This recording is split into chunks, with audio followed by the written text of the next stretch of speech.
यहाँ एक प्रश्न होता है कि श्री वसुदेव जी के मन में भगवान ने क्यों प्रवेश किया।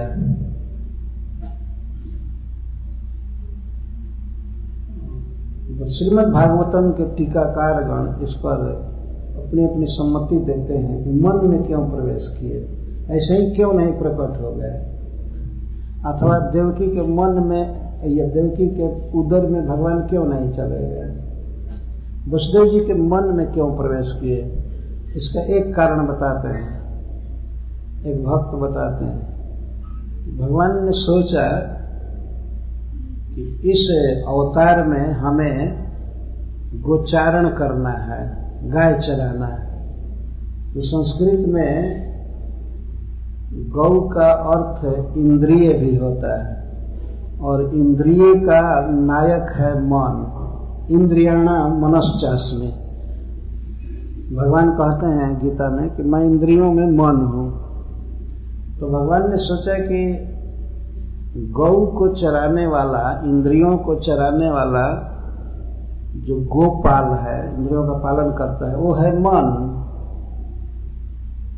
तो इंद्रियों को चराने वाले, गौओं को चराने वाले, गौओं का लीडर यह मन है। तो हमें भी गाय चराना है, तो इस मन का संग करना चाहिए, इसे ट्रेनिंग लेना चाहिए।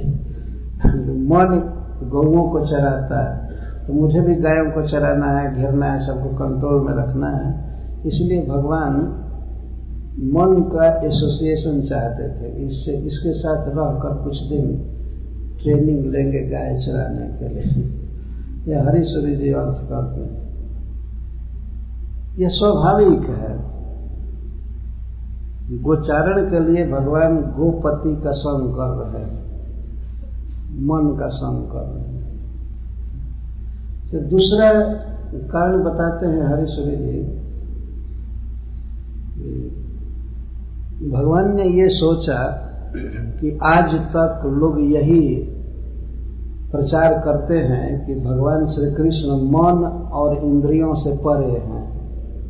हमेशा यही बताते, मन से उनका चिंतन भी नहीं किया जा सकता, अचिंत्य हैं वे।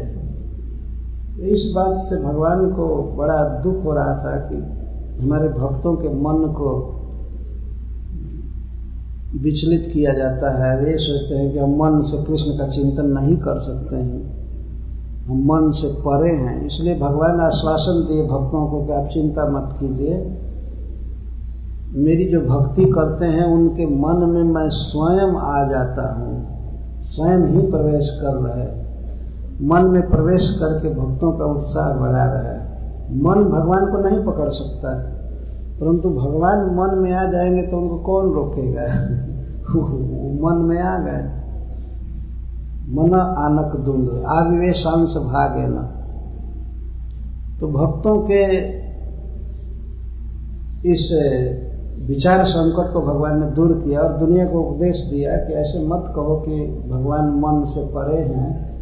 मैं मन से जरूर परे हूं, लेकिन अपने भक्तों के शुद्ध मन में मैं स्वयं ही प्रवेश करता, डायरेक्ट प्रवेश किए।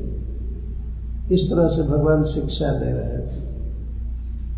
किसी को निराश नहीं होना चाहिए कि भगवान हमारे मन से परे हैं, बुद्धि से परे है, अलख निरंजन है, उनको कोई जान नहीं सकता, ये नहीं कर सकता। तो मान लीजिए किसी व्यक्ति को ये शक्ति नहीं है कि वो प्राइम मिनिस्टर या राष्ट्रपति को अपने घर बुलावे, व्यवस्था करे, लेकिन राष्ट्रपति स्वयं ही प्रोग्राम बना ले कि हमें उसके घर जाना है, तो उनको कौन रोकेगा, वो जा सकते हैं। भगवान अपने भक्तों के मन में इस तरह से आ जाते हैं। यह भी बात है कि दूसरा कारण है, भगवान ने सोचा कि लोग कहते हैं कि मन बड़ा चंचल है, मन बड़ा चंचल है, तो हमको भी बहुत ऐसा कार्य करना है, लीला करनी है जिसमें हमको चंचलता की आवश्यकता है बहुत। तो जरा हम देखें कितना चंचल होता है मन।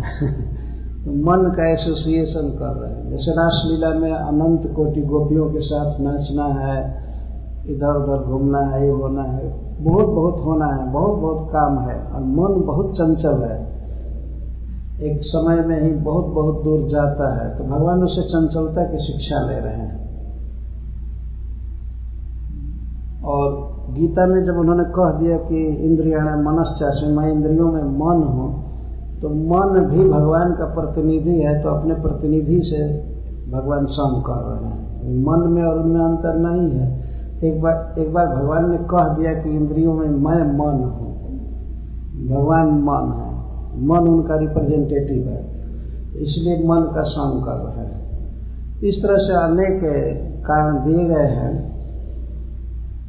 तो श्री भगवान वसुदेव जी के मन में आए। मन में ऐसा नहीं समझना चाहिए कि योगियों के समान श्री वसुदेव जी ने भगवान का चिंतन किया और तब कृष्ण उनके मन में आए।